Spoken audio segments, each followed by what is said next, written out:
교리 설교를 해오다가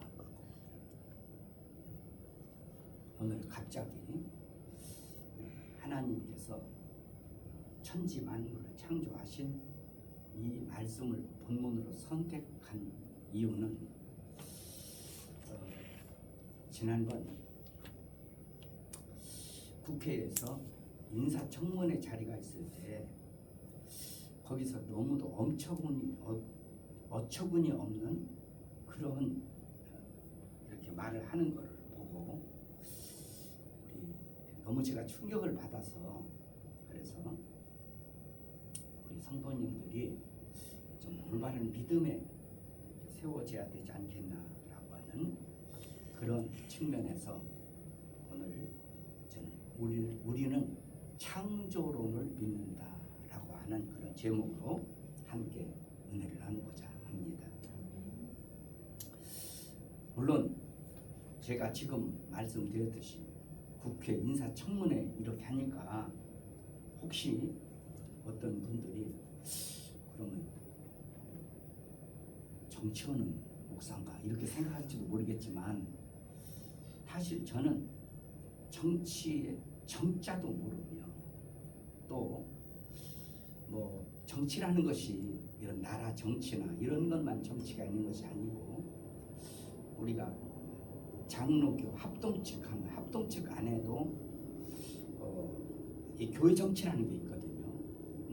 그래서 뭐 총회장도 되고 또 임원도 되고 이런 정치가 있단 말이에요. 어쩌면 전혀 그런 자격이나 능력도 없지만 저에게도 그럴 수 있는 기회가 좀 몇 번 왔었어요.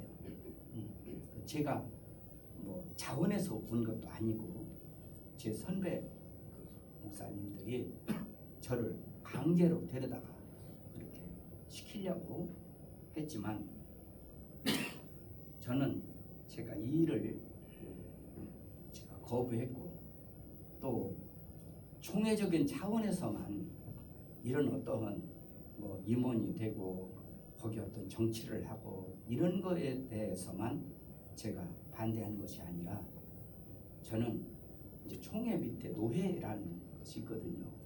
합동 측에도 노회가 한 50여 개 노회가 있습니다. 굉장히 세계적으로 우리 합동 측이 제일 큰 교단이거든요.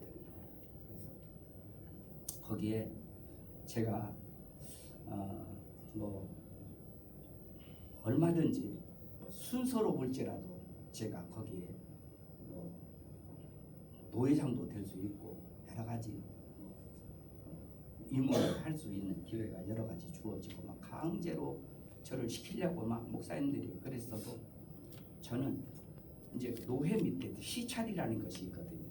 시찰. 심지어 저는 시찰장도 단 한 번 안 했습니다. 왜 그러냐면 내가 안 해도 서로가 막 하려고 막 경쟁하는 목사님들이 너무 많고 뭐 할 사람이 없어서 내가 안 하면 꼭 안 된다고 한다면 해야 되겠지요. 왜냐면 그 정치도 필요하니까. 그러나 내가 안 할지라도 하려고 하는 사람들이 뭐 천지인데 뭐 서로 못해서 난리고 서로 막 목사들끼리도 로비를 하고 막 이런 상황인데 내가 뭐 목사가 된 것은 내가 정치하려고 목사 된 것도 아닌데 내가 그런데 개입할 이유가 있겠나 싶어서 저는 뭐 전혀 아무것도 저는 하지도 안 했고 또 하려고 하지도 안 했습니다. 그래서 저는 뭐 정치의 정자도 모르고 또 제가 정치를 한다 할지라도 공적인 예배 석상에서 설교 시간에 정치에 대한 얘기를 한다? 저는 그건 결코 아니라고 생각합니다. 예. 설교는 하나님의 말씀을 증거하라고 세워놓은 자리지 정치하라는 정치 표현하라고 세우는 자리가 절대 아니거든요. 예. 목사라는 그 직분도 그래요. 직분. 분도 복음을 위해서 세운 자지 정치를 위해서 완장찬 게 아니라는 말이거든요. 예, 예. 목사라는 신분을 가지고 있는 한 복음 외에 세상 정치에 관여하거나 개입해서는 절대 안 되는 직분이다. 저는 그렇게 생각합니다. 물론 이렇게 얘기하면은 대부분의 사람들은 뭐라고 얘기하냐면 구약 시대에 보면은 구약 시대에는 다 선지자가 정치에 개입했는데 라고 얘기를 해요. 맞아요. 틀리지 않습니다. 그러나 여러분 그 배경을 우리가 잘 이해를 해야 됩니다. 구약 시대에 이 이스라엘 백성들이 하나님을 믿은 종교를 소위 여호와 종교라고 말을 합니다. 근데 이 여호와 종교가 이스라엘의 중심을 이루던 시대를 소위 왕정시대, 왕이 정치하던 왕정시대라고 말하는데 그때 이스라엘은 국교가 여호와의 종교였어요. 네, 왜 그러냐면 나라가 세워지고 종교가 있었던 것이 아니라 종교에 의해서 여호와의 종교에 의해서 나라가 형성됐기 때문입니다. 그러니까 당연히 여호와의 종교가 이스라엘의 국교가 안 될 수가 없는 상황이 되었던 거죠. 그러다 보니 왕을 세울 때도요. 여러분 잘 알잖아요. 다윗의 왕을 세울 때 누가 가서 기름 부었죠? 사무엘이 기름 부었잖아요. 이렇게 구약 시대에는요. 선지자가 왕을 세울 때 가서 올리브유를 부어서 하나님의 너를 왕으로 택했다. 이렇게 합니다. 네. 그뿐만 아니라 여러분 다윗과 나단 선지자 여러분 잘 알죠? 우리야 사건 잘 알잖아요.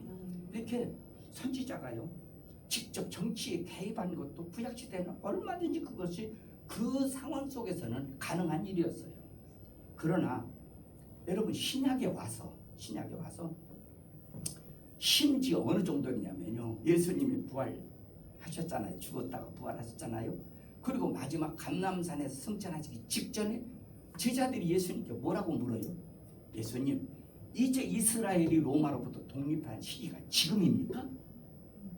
제자들이 그렇게 물어요. 그 정도로 예수님의 12 제자들뿐만 아니라 이스라엘 백성 모두가 다 예수님에 대해서 예수님이 로마 정부의 압제로부터 정치적인 해방을 해주는 구세주로 그렇게 예수님을 생각했던 겁니다.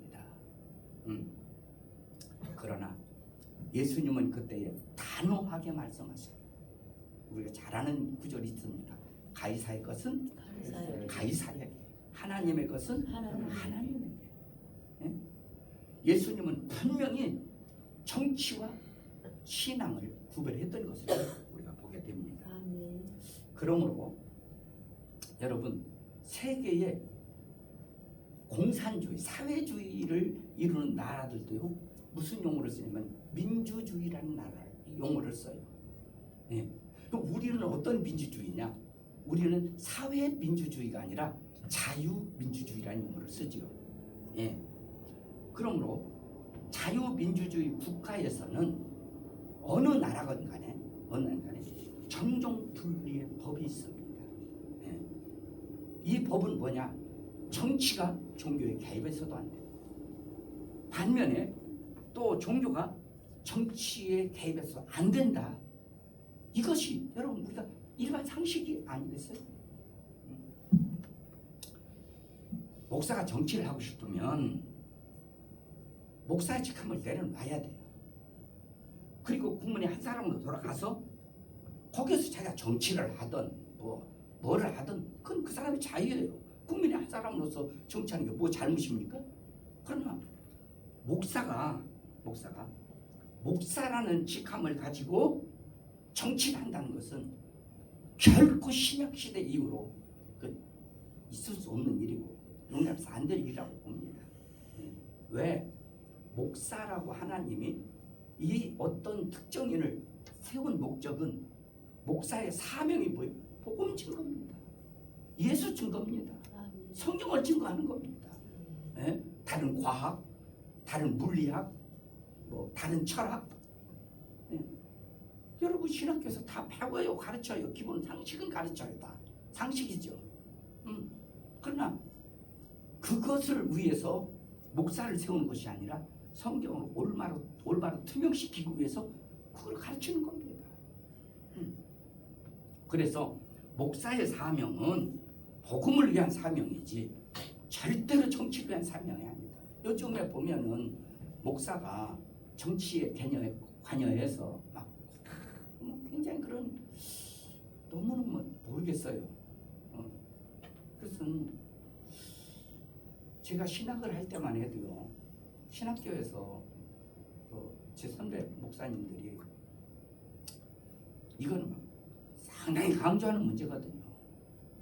그런데 왜 이상하게 세계가 우리나라 지금 이 기독교가 이상하게 돌아가는지 모르겠어요.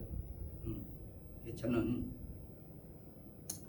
이런 면을 전제하에 오늘 좀 말씀을 좀 드리려고 하는데, 아무리 정치하는 정치인들이 참 국민들에게 표심을 얻기 위한 정치 쇼를 하는 것이다 이렇게 말을 한다 할지라도 다른 데도 아닌 국회 청문회 자리입니다. 이 청문회 자리에서 공적으로 차라리 이런 얘기를 하지 않고 차라리 이렇게 얘기하는 사람들이 일반 그냥 믿는 사람이다라고 하면 별 문제가 안 돼요. 그러나 자칭 자기가 신학교 나왔다고 하고 자칭 자기가 목사의 아들이라고 말하면서 성경을 부정해요. 이건 하나님께 대한 심각한 도전이 아닐 수가 없거든요. 저는 이런 측면에서 오늘 제가 의도적으로 오늘 여기 하나님의 천지만물을 창조하신 이 말씀을 제가 오늘 선택해 봤습니다. 사실은 처음에는 2장 3절까지 천지창조 내용을 다 설명을 드리려고 하다가 시간 관계상 그렇게 하면 안 되겠다 싶어서 제가 5절까지만 이렇게 봤는데 우리가 본문에 들어가기에 앞서서 좀 제가 이미 여러 차례 말씀드린 얘기지만 본문 이해를 돕기 위해서 드리는 재론을 하는 말씀을 몇 가지 드린다면, 여러분 성경은 글 아니에요. 그죠? 글입니다. 문장이라는 형식으로 이게 성경이 만들어졌단 말이에요. 예. 여기에 어떤 내용을 글로 담을 때 그때는 문장에 두 가지 형식이 있다고 말씀드렸어요. 하나는 연역법적 형식이고 하나는 귀납법적 형식이 있다고 말씀드렸습니다. 근데 연역법이라는 건 뭐냐? 연역법이라는 것은 이미 일어난 결과예요. 가령 이래서 살인사건이 났어요. 그러면 그 원인이 무언가를 결과를 증명해 가는 그런 원리로 이거는 경찰의 수사법과 같다. 이게 연역법이라고 말씀드렸습니다. 그런가 하면 귀납법적이란 또 문장의 형식이 있다고 말씀드렸습니다. 이 귀납법이라는 것은 어떤 이게 결과를 도출해 나가는 거예요. 그러니까 다시 말해서 관찰, 해석, 적용 이 세 가지 이 순서에 따라서 가령 우리가 아파서 병원에 가면 의사가 당신 무슨 병이요? 이렇게 얘기 않잖아요. 원인부터 진찰한다고 말이에요. 진찰, 그죠? 진찰해요, 그죠? 그다음에 진찰하는 것을 어떡하죠? 그다음에 그거를 의사가 이건 이런 병 같은 애요, 이런 병 같은 애요. 그래가지고 그 진찰한 결과를 뭐 하죠? 진단서를 써요, 그죠? 그다음에 세 번째는 그거를 치료 적용하잖아요. 그래서 관찰, 해석, 적용. 이게 의사가 치료하는 그런 치료법과 같다라고 이렇게 볼 수도 있겠습니다.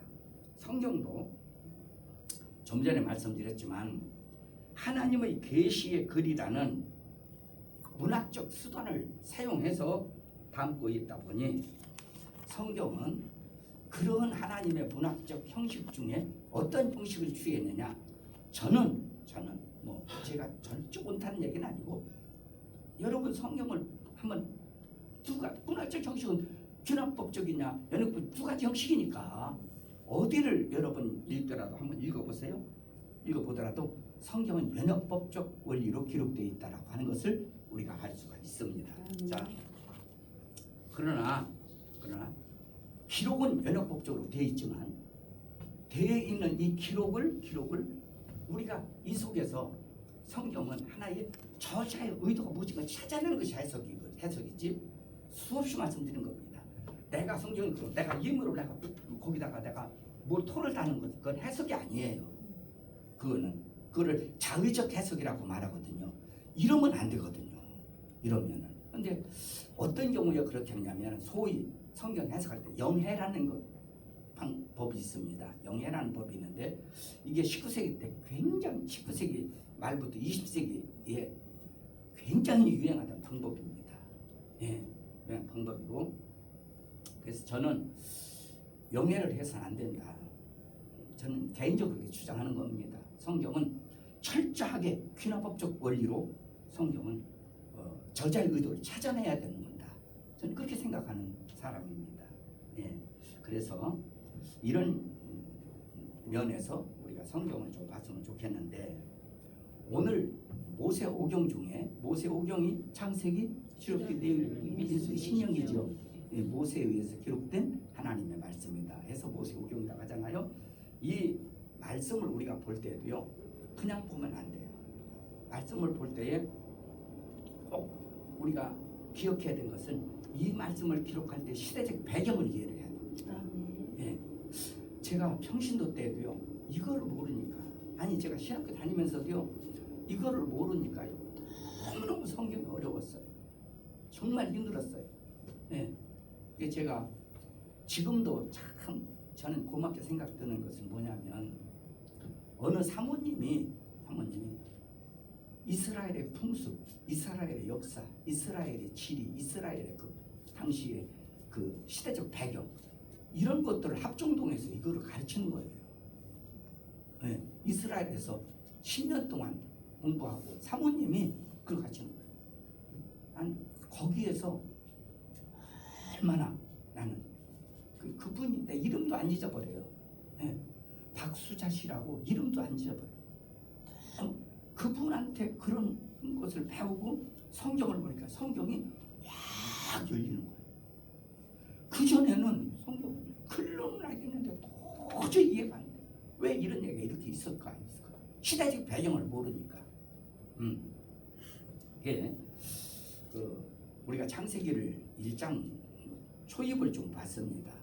그런데 이 창세기는 여러분 모세가 이스라엘 백성들을 애굽에서 구출해낸 다음 그들을 광야로 이제 데리고 함께 살면서 40년 동안 있을 때 그때 하나님이 모세를 통하여 주신 말씀이 창세기 아니에요? 예. 그러므로 이 창세기나 모세오경을 이해할 때는 광야교회 성도들이 충분히 이해할 수 있는 의미로 기록된 말씀이지 이 말씀을 과학자들이나 이 말씀을 어떤 신학자들이나 이런 말씀을 어떤 학자들만이 알 수 있도록 기록한 말씀이 아니다 그 말이에요. 일반 서민들이 이해할 수 있는 말씀으로 기록되어 있는 것이 성경이다 그 말입니다. 신약도 그래요. 신약도요. 신약 성경을 기록할 때 기록한 그 당시에 성경의 그 신약 성경이 맨 처음 기록한 것인데 보통 우리가 헬라어라고 말하는데 엄밀히 말하면 당시에 아람어를 많이 사용했다고 하더라고요. 그런데 헬라어를 썼던 아람어를 썼던요 신약 성경도요 죄송한 얘기입니다만 싸구려 언어로 기록했다 그 말이에요. 다른 말로 말하면 시장바닥 언어로 기록했다 그 말이에요. 네. 고급스러운 용어를 쓴 것이 아니라는 거지요. 왜? 대상이 당시에 이 말씀을 전하고 이 말씀을 또 같이 교감을 나누는 대상이 고위직들이 아니라 일반 서민들이었기 때문입니다. 그 사람들에게 학문적인 용어를 쓸까요? 과학적인 용어를 쓸까요? 고차원적인 용어를 쓸까요? 아니었다는 얘기입니다. 여러분 성경은 이런 배경 속에서 우리가 말씀을 봐야지 이런 것들을 무시해버리고 성경을 대한다면 성경은 목사님에 의해서만 알고 학자들이 신학자들에 의해서만 아는 거를 이렇게 두고 말아버리는 그게 아니거든요. 자, 그러면 우리가 본문 오늘 창세기 1장 내용을 본다면 여기 1장을 연역법적 구조로 보지 않고 문장 형식을 그냥 무시하고 본다고 할 때 그때 보통 지금 목사님들 중에도 1절은 태초에 하나님이 천지를 창조하시나 그랬죠. 창조했어요? 창조하시나 하고 마침표를 찍었잖아요. 그리고 2절에 땅이 혼돈하고 공허하며 흑암이 깊음 위에 있고 하나님의 영은 수면에 운행하신다. 2절에 나와 있잖아요. 아멘. 자, 이거를 문장 형식을 무시하고 여기 창세기 1절을 본다면 태초에 하나님이 천지를 창조하니라 선창조예요. 그냥 본다면 그리고 2절부터는 처음에 1장에 처음에 하나님의 천지 만물을 창조하신 창조가 이게 파괴돼서 이게 문제가 와서 하나님이 1장 2절부터 재창조를 하신 것이다. 그 재창조설을 주장하는 그런 목사들도 상당히 있습니다. 그러나 여러분 이 성경의 구조를 연역법적 구조로 되어 있다는 것으로 우리가 본다면 1절은 뭐예요? 하나님이 천지 만물을 창조하셨어. 결론부터 선언하는 겁니다. 2절부터는 그러면 천지 만물을 창조하셨는데 하나님이 이 천지 만물을 어떻게 창조하시느냐의 과정을 2절부터 설명하는 내용입니다. 이게 연역법적 구조로 되어 있다고 하는 것을 보는 방법이거든요. 그래서 2절부터 2장 3절까지는 1절은 결론이고요. 하나님이 천지를 창조하시는 과정을 과학적인 원리가 아니라 당시에 히브리 사람들, 이스라엘 사람들, 그 히브리 사람들이 가지고 있는 그들의 사고로 이해되기 위해서 히브리 사고로 증명해 가는 것이 오늘 우리가 같이 읽은 또는 하나님이 천지 만물을 창조했다는 창조의 내용의 흐름이라는 것을 볼 수가 있습니다. 자, 그러면 본문으로 들어가 보겠습니다. 1절에 보면은 태초에 하나님이 뭐를 창조했다고 그랬죠? 천지를 창조했다고 그랬어요. 그죠? 여기서 말하는 천지라는 말을 문자적으로 말한다면 뭐죠? 하늘과 땅이지. 문자적으로 본다면 하늘천 땅지 따지 그렇게 말하잖아요. 자, 그러면 하늘과 땅? 그러면 저 우리가 보기에는 저 하늘 지금 우리가 듣고 있는 이 땅이라는 말인가? 그러면 만약에 이것을 그렇게 창조했다면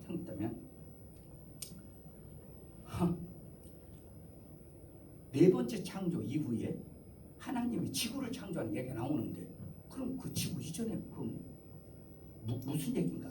복잡한 문제가 생깁니다. 이것이 그래서 그러면 여기 천지라는 것이 뭐냐라고 할 때 이 천지라는 것은 여러분 광야교회에 있는 사람들은요 그 사람들의 지금 그 수준이라고 할까요? 그 사람들은요 400여 년 동안 애굽에서 종살이 하다가 거기에서 나온 사람들이거든요. 여러분 이 사람들이 무슨 배웠겠? 종살이하는 사람들이 애굽에서 종살이 하던 히브리 사람들이 뭘 배웠겠어요? 무슨 학문이 있겠어요? 히브리인들이기 때문에 히브리인이라는 긍지는 그들이 가지고 살았죠. 얼마나 긍지를 가지고 살았냐면 왜 모세가 모세를 낳았을 때 그 모세 그 어머니 그 요게벳이 갈 때 상자에다 버렸다는 얘기가 있잖아요. 그 히브리 사람들은 그런 자기네들이 어떤 그 민족을 유지해 나간다는 그런 사상은 그들이 비록 애굽에서 살았지만 400여 년 동안 살았지만 그 사상만큼은 투철했다 그 말이에요. 그거 외로는 그들이 별로 배운 것도 없어요. 아는 것도 별로 없어요. 그 사람들이 당시의 현실 속에서 이해할 수 있는 용어를 여기 사용했다라는 개념으로 봐야 됩니다. 그러므로 광야교회 사람들이 이 천지란 용어는 얼마든지 상식적으로 이해할 수 있는 그런 관점에서 이 용어를 사용한 것이기도 하고, 또 천지 창조의 목적지가 히브리 사람들뿐만 아니라 지금을 살아가는 어느 시대를 막론하고 모든 세계인들이 다 지금 경험하고 있고 경험 속에서 이해하고 있는 그런 것으로 표현한 얘기가 천지를 창조했다는, 천지를 사용한 용어더라라고 하는 것을 보게 됩니다. 그리고 이 내용을 이 1장 2절로부터 2장 3절까지 내용의 흐름으로 볼 때에 그 문맥적으로 본다고 한다면 넓은 의미에서 천지를 창조했다는, 천지를 하늘과 땅, 지구로 보는 것이 아니라 우주 전체로 보는 것이 합당하다. 문맥적으로 볼 때 이렇게 우리가 이해할 수도 있겠습니다. 자, 그리고 2절을 보면요, 맨 처음 이 우주의 상태가 어떠했는지를 설명하는 것이 이 2절에 나오는 말씀이죠. 네. 여기 보면 우리말 성경에는 땅이 혼돈하고 공하다 이렇게 나와 있죠. 근데 여기 보면은 땅이 혼돈 앞에 일이라는 말을 써 있잖아요. 일이 나나주에 보면 뭐라고 되어 있죠?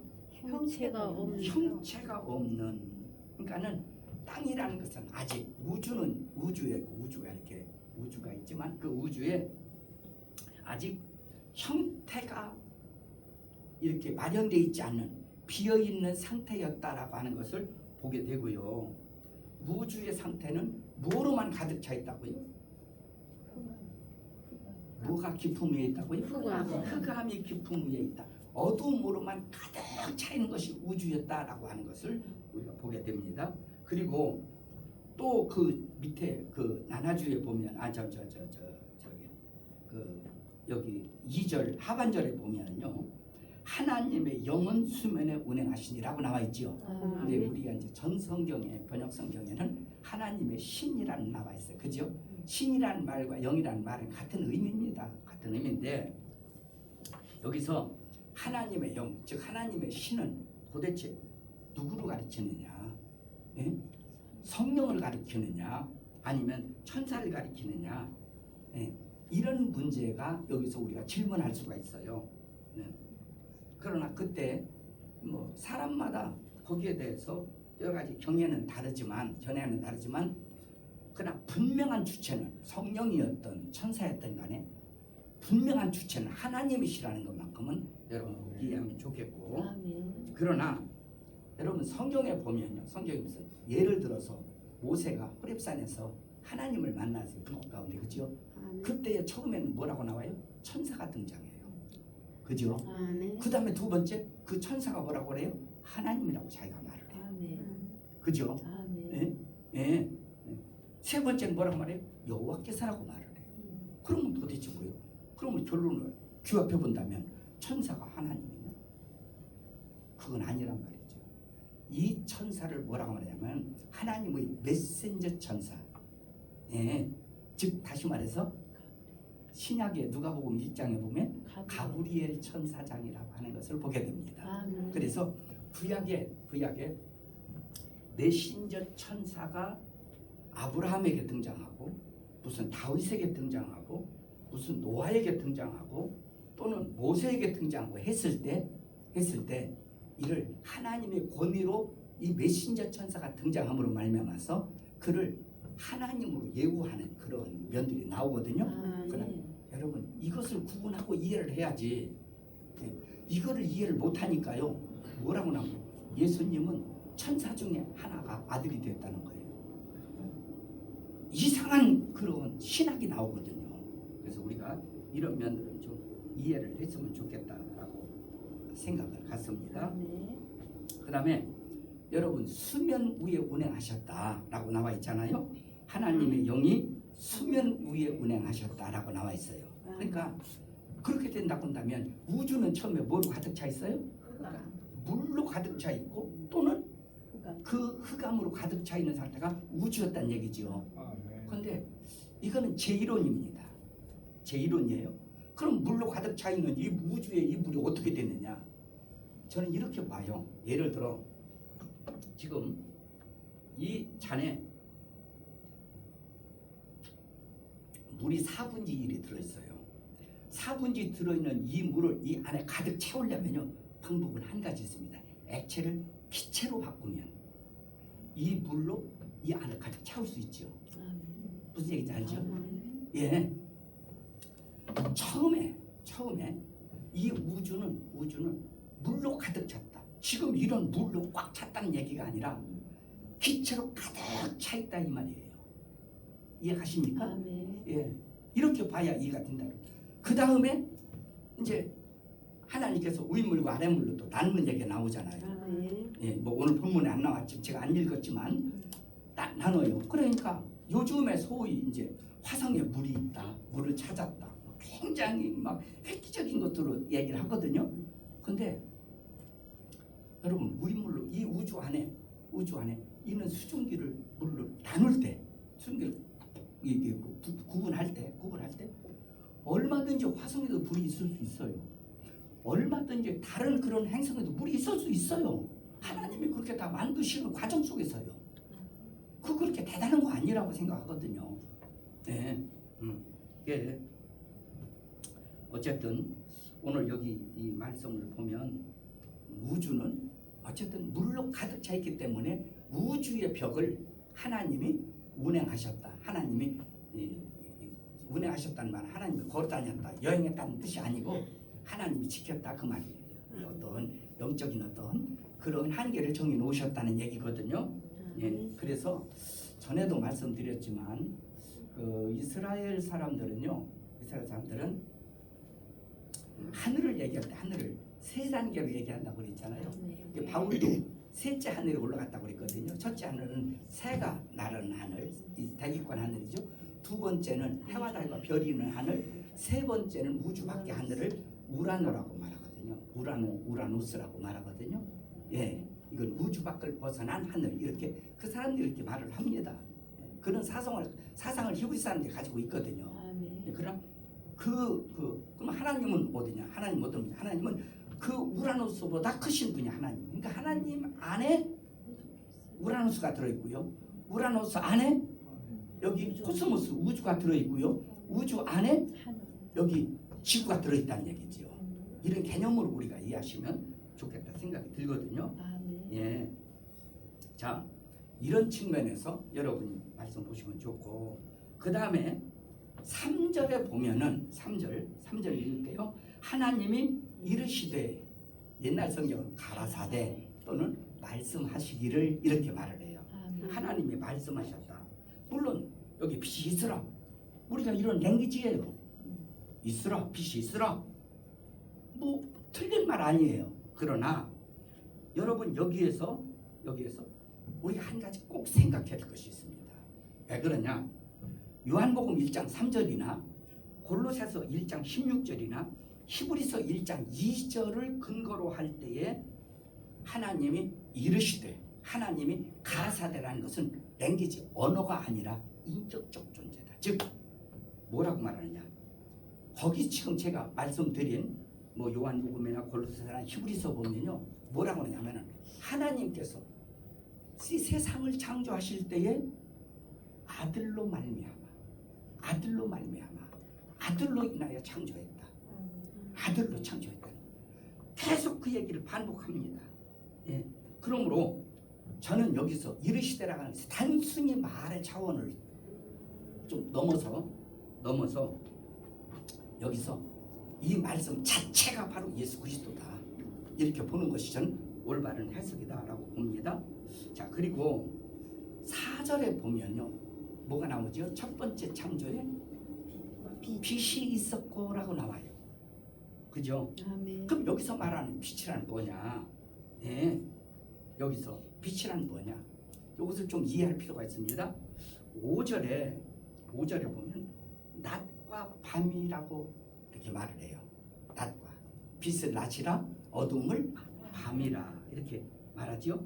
예, 여러분 빛과 어두, 낮과 밤, 이거는 이 용어는 당시 광야교회 성도들이 이해할 수 있는 경험적인 표현을 쓴 걸까요? 아니면 과학적인 용어를 쓴 걸까요? 이해하기 좋죠. 당시에 이해할 수 있는 일반적인 용어를 쓰면 다 우리도 밤낮 있잖아요. 어두움과 빛이 있잖아요. 같은 용어를 사용하고 있단 말이에요. 이해가세요? 그리고 이제 이따 그건 좀 이따 말씀드리고, 그리고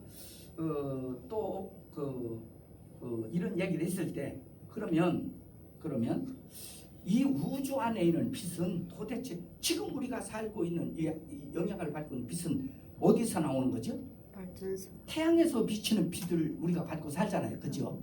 그래 안 그래요? 태양에서 그 왜 예수님 십자가 달려 죽으실 때에 그때 태양이 빛을 잃었다고 성경에 나오잖아요. 이걸 과학적 용어가 아닙니다. 당시에 생활용어로 쓴 거예요. 빛을 잃었다. 만약에 2시간 동안 빛을 잃었거든요. 예수님이 운명하신 게 2시간 동안. 그러면 빛이요, 이 지구의 빛이 2시간이 아니라 1분만 빛이 예를 들어 차단된다. 빛이 비춰지지 않는다. 빛이 끊어진다. 안 된다요. 지구는 마이너스 수만도가 된다. 어떻게 살아요? 예수님 십자가 달려 죽으실 때 이걸 과학적으로 보면 안 되는 거예요. 예? 예. 그러면 여기서 첫째 날 빛을 창조해요. 그러면 이 빛을 지금 태양이 담당하듯이 이 빛을 무엇이 담당했길래 밤과 낮이 있었느냐 그 말이에요. 이게 이런 질문을 하게 될 수 있잖아요. 근데 뭐 제가 뭐 과학자도 아니고 전 신학자도 아니라서 정확하게는 이렇다고 말할 수는 없지만 한 가지 분명한 것은 뭐가 분명하냐면, 여러분 왜 하나님이 빛을 창조하셨냐면요, 빛을 창조하기 이전에 우주의 상태는 어땠죠? 어둠이었어요. 어둠에서 뭐가 생겼어요? 빛을 만들어요. 이해가죠? 예, 맨 처음 하나님이 성경에 어둠을 창조했다는 말을 안 써요. 안 쓰는 이유가 있습니다. 안 쓰는 이유는 지금 설명을 드릴 수는 없어요. 두 번째 창조에 들어갔을 때 그런 설명이 꼭 필요하게 돼 있어요. 그러나 뭐 지금 제가 뭐 9절, 6절부터 말씀을 지금 뭐 드릴 상황은 아니라서 그 말씀은 다음에 전에 또 말씀드린 적도 있고요. 그렇습니다. 자,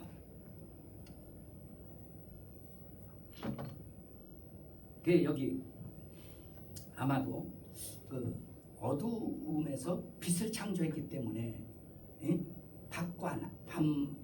밤과 낮이라는 용어를 썼고, 또 우리가 잘 알 수는 없지만 아마 우주 내에도 자전과 공전 주기가 있기 때문에 어떤 에너지, 빛이라는 에너지를 놓고 자전과 공전 주기가 우주 안에도 일어나기 때문에 이런 표현을 이렇게 쓴 것이 아닌가라고 저는 그렇게 생각을 합니다.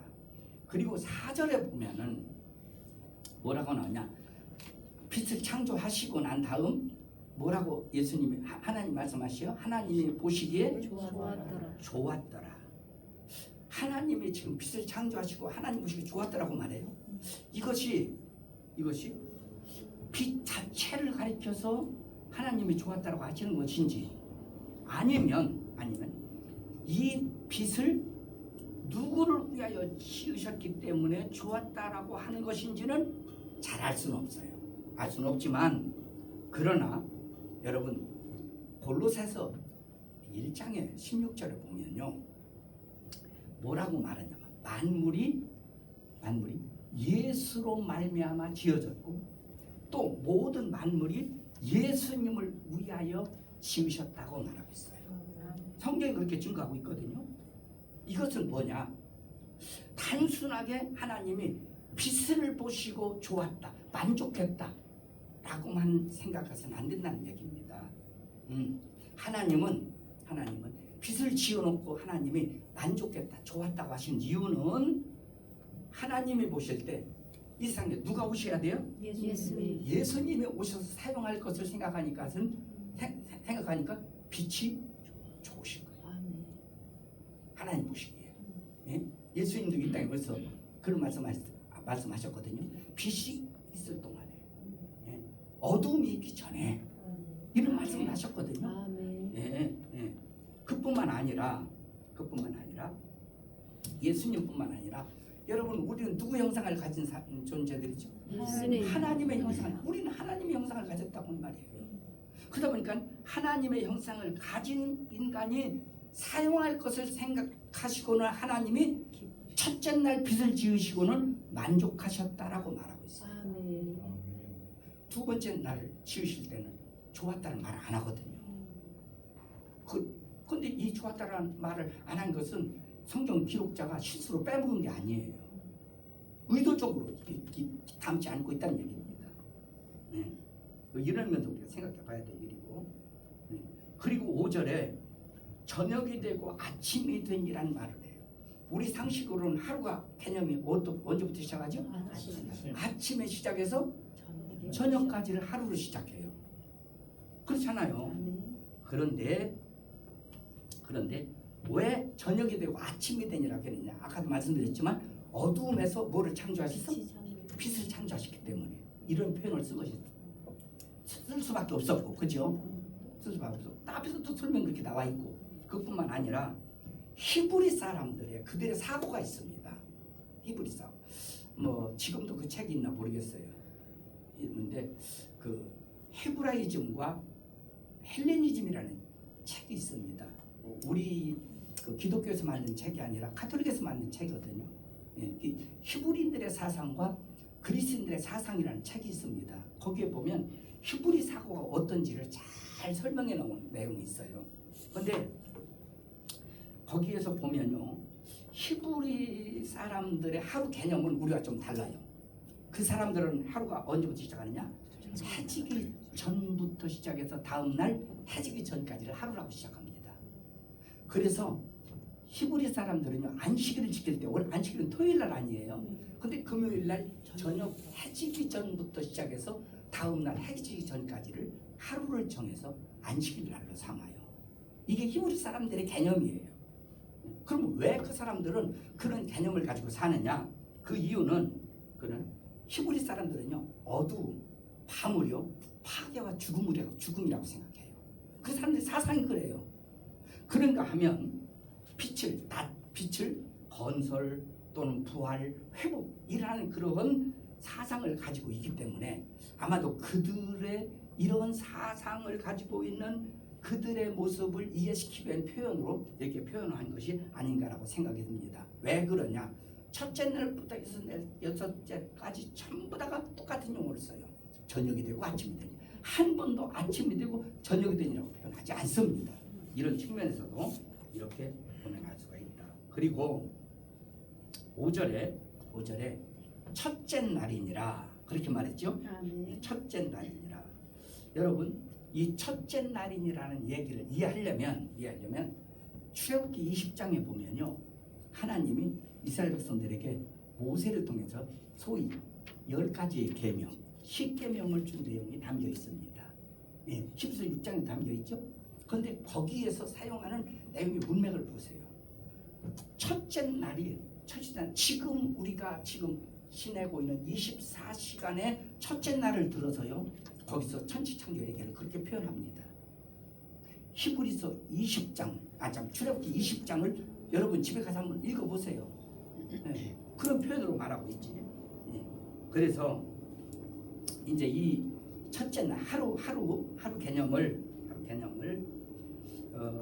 어떤 사람은 지금 24시간을 하루 개념으로 봐야 된다. 여기서 말하는 하루 개념을 이렇게 말하는 사람도 있고, 또한 어떤 사람은 아니다. 하나님이 빛을 창조하셨다. 하나님이 창조하셔서 빛을 완성시키기까지의 그 과정을 하루라고 개념을 두지, 이 시간 개념이 아니다. 창조 그분이 만드시는 개념을 하루라고 봐야 된다. 이렇게 주장하는 주장이 있거든요. 그러나 그 중에 보편적으로 지금 견해를 주장하는 것은 지금의 24시간으로 보는 견해가 크다. 그러나 저는 출애굽기 20장에 10계명을 근거로 한다고 할 때는 아마 지금 24시간을 보는 견해가 성경적이다. 저는 그렇게 생각을 합니다. 자, 그러면 아까도 말씀드렸어요. 이렇게 하나님께서 우주 삼라만상을 창조하신 목적이 뭐냐? 두 가지예요.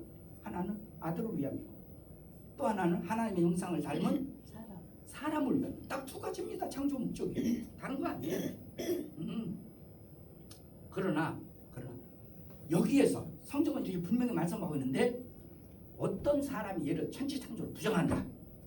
여러분 이것은 하나님의 존재를 부정하는 것이고요. 성경을 부정하는 것이고요. 예수님을 부정하는 것이고요. 이거는 하나님을 대적하는 것이고 이거는 불신앙 정도가 아니라 사탄의 앞잡이를 하는 하수인 역할을 하는 일이라고 저는 그렇게 봅니다. 그런데 오늘날 학문에서는 성경이 말하는 창조는 비과학적이고 또 그런가 하면 1859년에 소위 찰스 다윈이라는 사람, 이 사람도 원래는 신앙인이었거든요. 그 사람이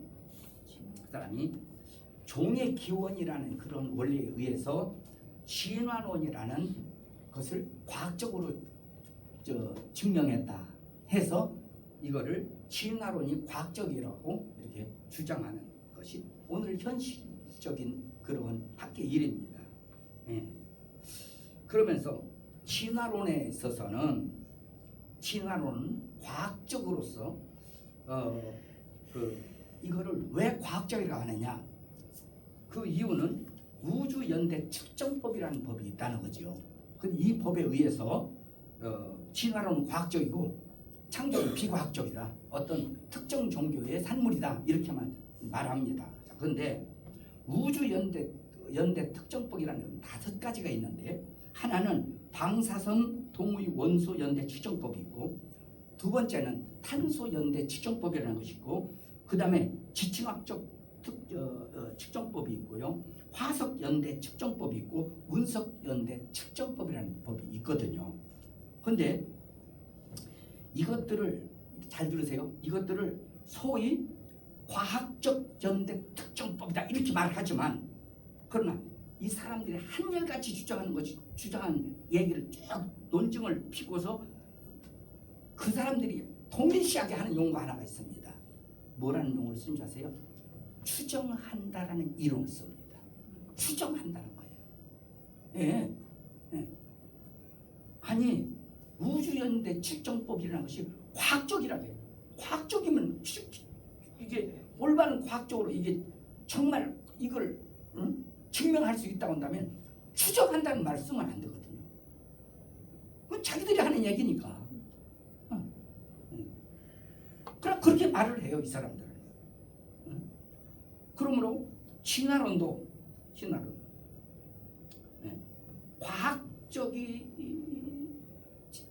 진화론은 과학적이다 이렇게 말을 하지만 사실은 과학적이 아니에요. 그들이 말하는 말을 들어볼 때 진화론은 과학적이라고 하기보다는 자기들이 추정하는 것을 믿는 것이고요. 우리는 창조는 뭐예요? 성경을 근거로 믿는 거예요. 그들은 또 그렇게 믿는 거고 우리도 그렇게 믿는 거예요. 여러분 이것을 우리가 잘 분별할 줄 알아야 됩니다. 네. 자, 제가 서두에도 말씀드렸습니다. 얼마 전 국회에서 인권위원장 안창호 씨 인사청문회에 있었던 일 때문에 참 제가 여러분에게 유튜브에서 꼭 좀 한번 이것을 좀 보고 이번 예외 참석을 좀 해달라고 부탁을 드렸습니다. 안창호 씨는 거기 보니까요 교회 장로님이시고요 또 사회적으로는 검사장을 거쳐서 지금 변호사 생활을 하시다가 그 다음에 이번에 윤석열 정부에서 인권위원장으로 임명을 받은 분이더라고요. 근데 여러분 건국 이래로 국회에서 창조론을 믿으며 창조론을 학교에서 가르치한다고 주장한 사람은 안창호 씨 한 사람밖에 없습니다. 안창호 씨는 공적인 자리에서 뭐라고 말하느냐? 학교에서 진화론도 추정이지 진화론도 과학적인 확실한 근거가 있는 것이 아니다. 그렇다고 그들이 믿는 것인데, 그렇다면 학교에서 진화론만 가르칠 것이 아니라 창조론도 가르쳐야 된다. 거기서만 주장하는 것이 아니라 그 청문회에 참석하기 위해서 제출한 그런 문건에도 그렇게 문서를 기록했다는 겁니다. 제출했다는 거예요. 기록해서. 예. 여러분, 이게 올바른 신앙이 아닌가요? 이게 올바른 신앙의 자세 아니냐 그 말이에요. 예. 반면에 소위 죄송합니다. 김성회라는 국회의원 이 작자는 그 사람 양력을 말하더라고요. 고대 지질학과를 졸업했대요. 그리고 미국에 가서 미국 샌프란시스코 장로교 신학교에서 MDB 저도 마찬가지예요. 다 뭐 신대원 신학대학원을 졸업하면 MDB 다 줘요. 그건 뭐 당연히 뭐 3년 공부하면 다 나오는 거니까 그거야. 예. 그리고 그거로 끝나는 것이 아니라 거기 MDB를 마치고는 그 다음에 전도사로 그 미국에서 6년인가 전도사로 사역을 했더라고. 이 사람이, 이 작자가. 근데 이 사람이 뭐라고 얘기하느냐? 자신도 믿는 사람이라 하면서 진화론은 우주의 기원이 46억 년이라는 과학적 근거가 있는데 과학적 근거도 없는 창조론을 왜 학교에서 가르쳐야 되느냐? 이 안창호 씨한테 질타를 하는 거예요. 신학교 졸업하고 전서까지 한 사람이야, 이 사람이. 일반 사람이 아니야, 그냥. 그때 안창호 씨가 뭐라고 얘기했냐면 진화론도 과학적 근거가 없는 믿음뿐이다. 창조론도 학교에서 동일하게 그 믿음으로 교육을 해야 되는 것은 당연한 필연적인 것이라고 생각한다. 안창호 씨가 그렇게 반문을 합니다. 얼마나 아주 가슴이 막 흥분이 되는지. 그러자 김성애라는 이 작자가 뭐라고 얘기하느냐? 창조론을 가르쳐야 한다고 말한 안창호 씨에게 한 말입니다. 보수 기독교 탈레반이래요. 예? 이런 막말을 아니 정말로 올바르고 정말로 정직하고 신실한 신앙인에게 전도사까지 직함을 받은 놈이 이런 얘기를 한다니까. 여러분, 이슬람교 가운데 탈레반이 어떻다는 거 우리가 잘 알잖아요. 탈레반이 뭐였죠? 임신한 여자 배를 갈라 죽였어요. 아이를 꺼내가지고 여자들이 히잡 쓰지 않았다는 히잡 쓰지 않은 여자를 데다가 쭉 앉혀놓고서 일본도 같은 장도로 모가지 잘라서 다 쳐 죽였어요. 예? 다른 종교를 개종했다고 개종한 사람 데다가 참수역시켰어요. 우리나라 김성이라는 사람도 목 참수역 당했잖아요. 공개적으로. 예? 왜? 기독교로 가서 거기다 전도했다고 붙들어가지고. 이게 탈레반이 한 짓입니다. 그런데 이 김성애라는 작자가 뭐라고 얘기해? 보수 기독교 탈레반이라는 거야. 예? 예.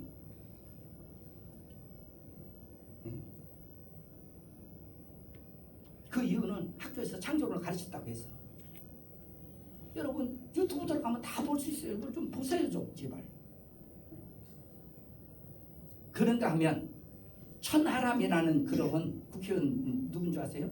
목사아들이요, 목사아들. 이런 얘기를 이해하세요, 이 새끼가 말이야.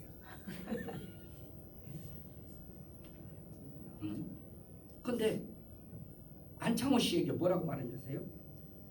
빅뱅 이론을 당신이 아느냐라고 말해요. 빅뱅 이론. 예? 즉 다시 말해서 빅뱅 이론은 진화론을 갖다가서 과학적으로 증명했다는 것이 빅뱅 이론이거든요. 조금 이따 말씀드릴게요. 그러면서 목사 아들이야. 창조론을 완전히 배격해요. 여러분 빅뱅이라는 말이 무슨 뜻인지 아시죠? 대폭발이라는 뜻을 영어로 빅뱅이라고 하잖아요. 그죠? 빅뱅 이론을 처음 주장한 사람이 1927년 벨기에의 벨기에 가톨릭 신학 신부요. 또 물리학자라고 하는 조르주 르메트르라는 사람이 이 빅뱅이라는 원리를 최초로 이렇게 주장했습니다. 그런데 이 사람이 이 빅뱅 이론을 어디에서 그거를 근거로 해서 만들었냐면 아인슈타인의 상대성 원리 이론을 바탕으로 해서 우주가 138억 년 전에 한 지점에서 뜨거운 밀도로 결집된 것이 폭발했으며 이 폭발이 계속 폭발이 지금도 일어나고 있다는 거예요. 네? 이것을 이런 이론을 근거로 해서 진화론을 뒷받침하는 과학적 이론을 확립했다 해가지고 이거를 빅뱅 이론이라고 이렇게 말을 합니다. 그러므로 빅뱅 이론의 주요 개념이 뭐냐? 첫째, 우주의 팽창, 두 번째, 배경 복사, 세 번째, 우주 최초의 원소 형성, 이런 것들로 이루어졌다는, 우주가 시작됐다고 하는 그런 진화론적 그런 이론이 빅뱅 이론이라는 겁니다. 여러분, 이것을 목사 아벨이라는 사람은 자기가 그렇게 신부를 밝히면서 그 사람이 창조론은 잘못됐다는 거야. 근데 그것뿐만 아니라 여러분 또 한 가지 들어야 할 것이 있습니다. 우리나라도 대형 교회를 중심으로 WCC, W.C.C 이거를 뭐라고 말하냐면요, 종교다원주의라고 말을 해요. 종교다원주의라는 것은 뭐냐면 세계 기독교가 하나 돼야 되고 더 나아가서 세계 종교가 하나가 되자. 이것이 WCC 운동이고요. 이 WCC를 각 나라에서 그 WCC와 같은 그런 그 그룹을 만드는 것을 뭐라고 말하냐면 NCC라고 말합니다. 우리나라에서는 K자 넣어서 KNCC라고 말을 해요. KNCC나 WCC나 같은 계열입니다.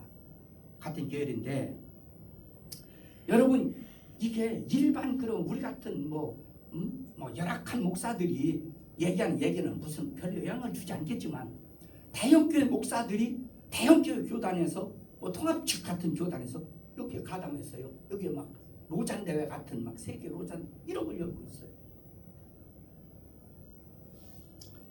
여러분, 겉으로 볼 때는요 참 그럴싸해요. 왜? 교회가 하나가 돼야 된다. 나빠요, 좋아요? 좋잖아요. 네? 그러나 분명히 여러분 우리가 알아야 됩니다. 교회가 하나 된 개념을 잘못 알으면 안 돼요. 성경은요 빌립보 교회예요. 독창적으로 구별하고 있어요. 에베소 교회 구별하고 있어요. 로마 교회 구별하고 있어요. 갈라디아서 교회. 성경은요 개 교회마다 각 전부 다 구별하고 있다 그 말이에요. 이걸 하나로 통합시키려고 하는 것이 하나님의 뜻이 아니에요. 예? 그러면 로마서에서 고린도서에서 교회가 하나 돼야 된다라는 말은 무슨 얘기냐? 여러분, 개교회가, 여러분 우리 교회 공동체 안에서 성도들이 같은 예수 안에서 하나가 돼야 한다, 이 얘기를 하는 것이지. 이게 무슨 뭐 한국 교회가 교파가 전부 다 하나가 돼야 된다, 교단이 하나가 돼야 된다, 전 세계 교단이 하나가 된다. 여러분, 이게 아닙니다. 이건 엄청난 오해예요. 계시록, 성경의 마지막 책이라고 하는 계시록, 요한계시록, 여러분 2장에 가보세요. 몇 교회가 나오죠? 7개. 다 다르잖아요. 특징이 달라요. 그대로 성경을 인정해주고 있는 거예요. 교회가 그렇게 돼야 된다는 겁니다. 그런데 어떻게 전 세계 기독교가 하나가 될 수 있고 더 나아가서 전 세계 종교가, 모든 종교가 하나가 된다고요?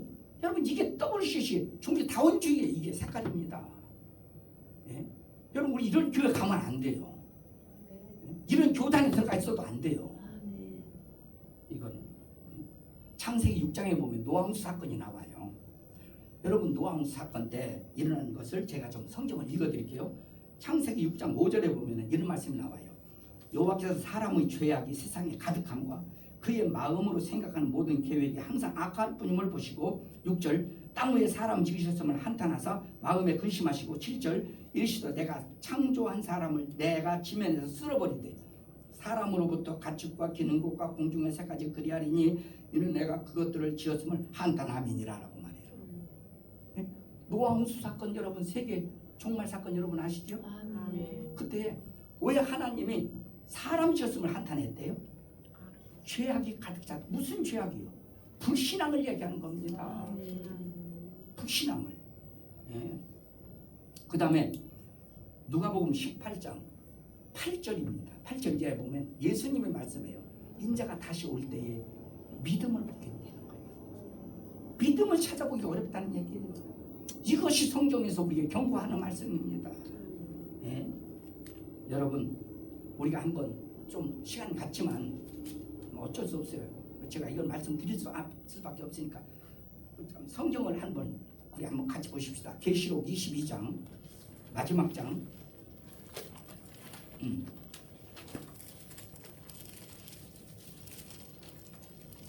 19절 18절 19절 두 절 봅니다. 예.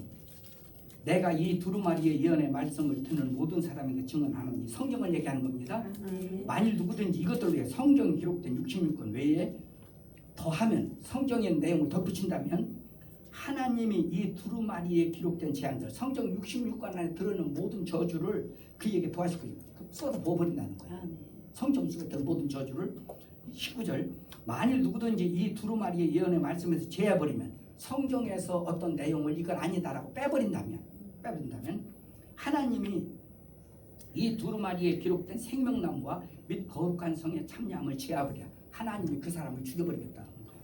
영원히 하나님이 그를 심판하겠다는 거예요. 예. 이건 뭐를 얘기하죠? 성경의 권위를 얘기하는 거예요. 성경의 권위. 예. 그렇다고 할 때 여러분 보세요. 이단이란 뭐냐? 이단이라는 것은 성경과 신앙을 변질시킨 자가 이단이에요. 적그리스도가 뭐냐? 적그리스도는요 하나님과 교회를 파괴시키기 위해서 도전한 것이 적그리스도라고. 요한 2서는 한 장밖에 없거든요. 거기 보면요 이단이나 적그리스도 간에 인사도 하지 말라고 했어요. 왜? 인사문도 똑같은 사람을 취급하겠다는 거지.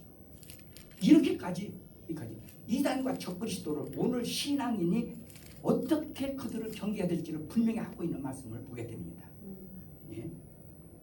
참 오늘날 저부터 저를 포함해서 어느 교회가 진짜이고 어느 교회가 가짜인지 구분하기가 정말 어려운 시대입니다. 예, 예. 사실 지금 세상이 무섭다고요? 저는 교회가 더 무서운 세상이 지금 세상이라고 합니다. 가짜가 뭔지 진짜가 뭔지 구분하기가 어려워요. 예? 교회에서 이상한 설교를 하고 앉았어요. 성경이 없으면 성경 얘기를 해야 할 거 아니에요. 왜 성경을 이어놓고 세상에 이상한 얘기를 하냐고. 우리는 정신을 차리고 올바른 믿음을 가져야 됩니다. 네. 여러분 잘 믿는 것보다 더 중요한 것이 뭔지 아세요? 네. 잘 믿는 것보다 더 중요한 것이 바르게 믿는 믿음을 가지고 사는 거예요. 네. 열심히 내는 게 신앙은 아니에요. 신앙으로 열심을 내야지. 베드로전서 4장 7절에 보면 뭐라고 말씀하시나요?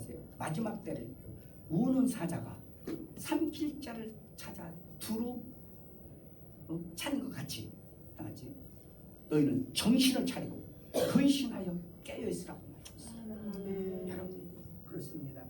우리는 정신을 차리고 깨어 근신하라는 이런 말씀처럼 언제나 하나님 중심으로 말씀에 깨어있는 우리 믿음의 식구들이 되기를 예수 이름으로 축원합니다. 제가 여러분에게 사과드리는 것은 제가 너무 흥분해서 막 사람을 놓고 욕한 것 여러분 이해해 주시기 바랍니다. 기도하겠습니다. 하나님 정말로 무엇이 진짜고 무엇이 가짜인지 구분하기 어려운 그런 시대 속에 살고 있습니다. 하나님 우리에게 올바른 계시의 영을 주셔서 시대를 바라볼 줄 안목도 주시고 교회 안의 모습도 우리가 볼 수 있는 그런 영의 눈을 열어 눈을 밝게 하여 주시기를 간절히 바라고 원합니다.